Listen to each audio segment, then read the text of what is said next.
Today what I got is this little guy. Got rid of everything else I own and got one of these. This guy is kind of a nifty little machine. It's not your average little mini lathe. So what this is an ML-360 Sakai. I'm guessing that's how you say that. This guy was made in Japan. So this is supposed to be a pretty good, high quality, precision little mini lathe. I've used some of the cheap Harbor Freight ones, and this one, I gotta say, it's kind of more like the cat's meow of mini lathes.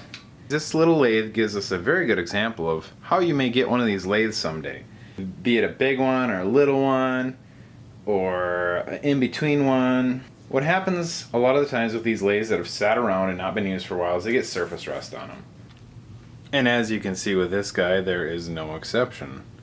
Surface rust, surface rust, surface rust, surface rust, surface rust, surface rust, surface rust. Oh, what's that you say? That looks like a little bison chuck. Yes, it is. So what, you may say, am I going to clean this bad boy up with? Well, a couple things. Quadruple fine steel wool. Alright. Steel wool. WD.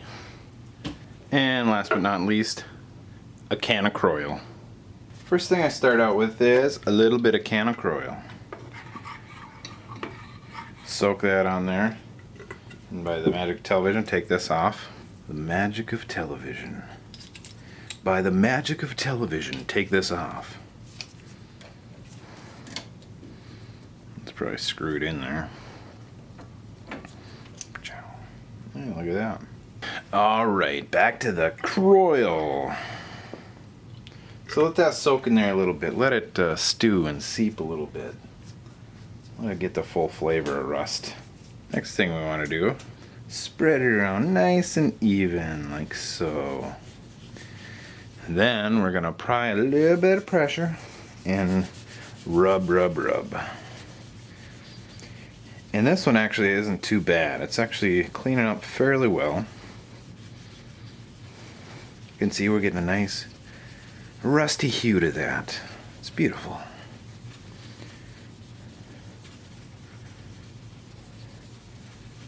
Gorgeous. Alright. Let it sit 5 more seconds and then wipe away. Look at that. Magic. If I had an infomercial, I could sell you something. Perfect. This actually came off really easy. I'm surprised it came off that easy. Usually you gotta work and scrub on these things. My secret tip that I don't usually tell too many people is this is not what I'm gonna use, but you can get a piece of tool steel and get a sharp edge on it, and sometimes you can scrape like this. I'm not doing it because I don't want to wreck my gauge, but you can scrape the edges and sometimes you can scrape the rust right off of there. But be careful because you can scrape into the steel too, the cast iron, because the tool steel is much harder than the cast iron. If you want to use a little bit of WD-40, you can do the same thing. Prior to Croil, sometimes I use Croil and WD-40 together. But it's kind of pointless now because that's pretty clean, so. Alright. Time for quadruple speed times 10 plus 20.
Pretty nifty little machine. So I'm not quite sure what I'm going to do with this guy yet. I just picked her up and kind of always wanted one of these, and this is a lot nicer than a lot of the other ones I've ever had, although they're very similar.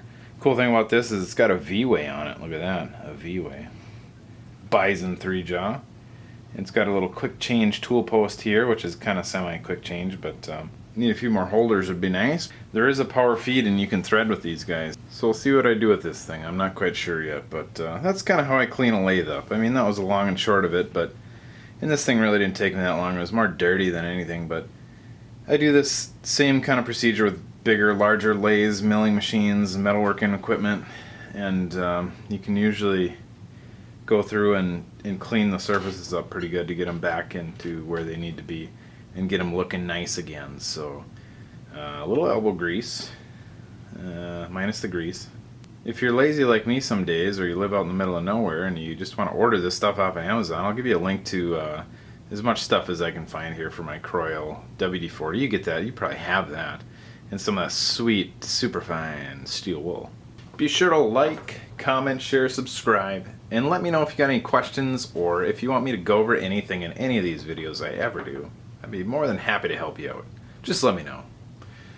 Alright, till next time, stay safe on your machines and shoot safe. I'll see you guys next time. Thanks for watching.